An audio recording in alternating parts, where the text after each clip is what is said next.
وحرام على قرية أهلكناها أنهم لا يرجعون وحرام على قرية أهلكناها أنهم لا يرجعون حتى إذا فتحت يأجوج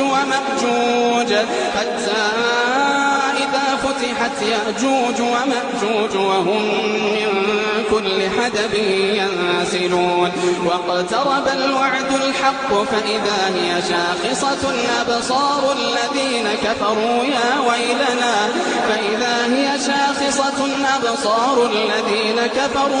ويلنا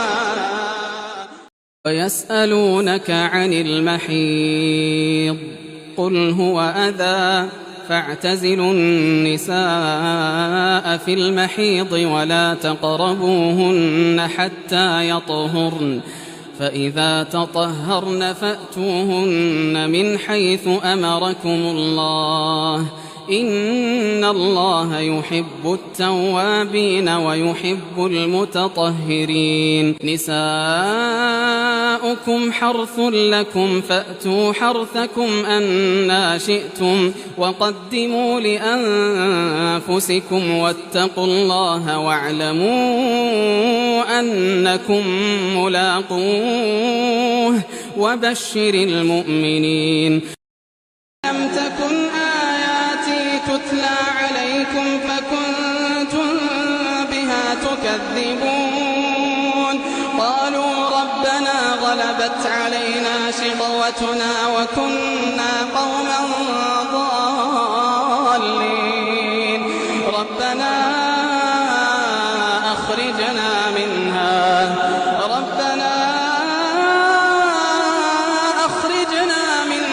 فإن عدنا فإنا ظالمون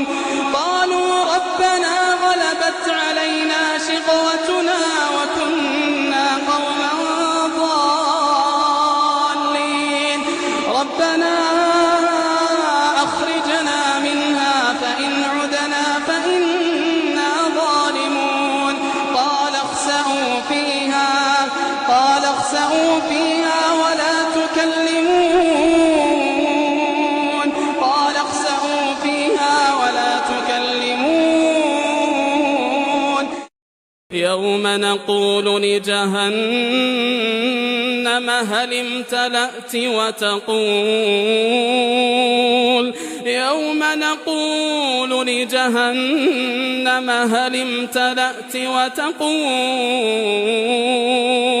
يوم نقول لجهنم هل امتلأت وتقول هل من مزيد حافظوا على الصلوات والصلاة الوسطى وقوموا لله قانتين فإن خفتم فرجالا أو ركبانا فإذا أمنتم فاذكروا الله كما علمكم ما لم تكونوا تعلمون ما سلككم في سقر قالوا لم نك من المصلين قالوا لم نك من المصلين يا أيها الذين آمنوا كتب عليكم الصيام كما كتب على الذين من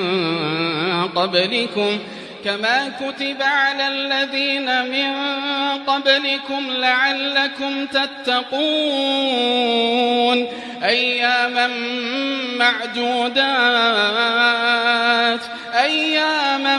معدودات فمن كان منكم مريضا أو على سفر فعدة من أيام أخر وعلى الذين يطيقونه فدية طعام مسكين فمن تطوع خيرا فهو خير له وأن تصوموا خير لكم إن كنتم تعلمون ألا تزر وازرة وزر أخرى وأن ليس للإنسان إلا ما سعى وأن سعيه سوف يرى ثم يجزاه الجزاء الأوفى الذي خلقني فهو يهدين والذي هو يطعمني ويسقين وإذا مرضت فهو يشفين والذي هو يميتني ثم يحيين والذي أطمع أن يغفر لي خطيئتي يوم الدين والذي أطمع أن يغفر لي خطيئتي يوم الدين رب هب لي حكما وألحقني بالصالحين واجعل لي لسان صدق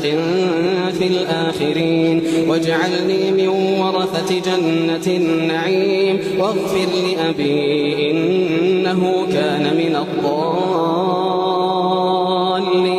ولا تخزني يوم يبعثون يوم لا ينفع مال ولا بنون إلا من أتى الله بقلب سليم وأزلفت الجنة للمتقين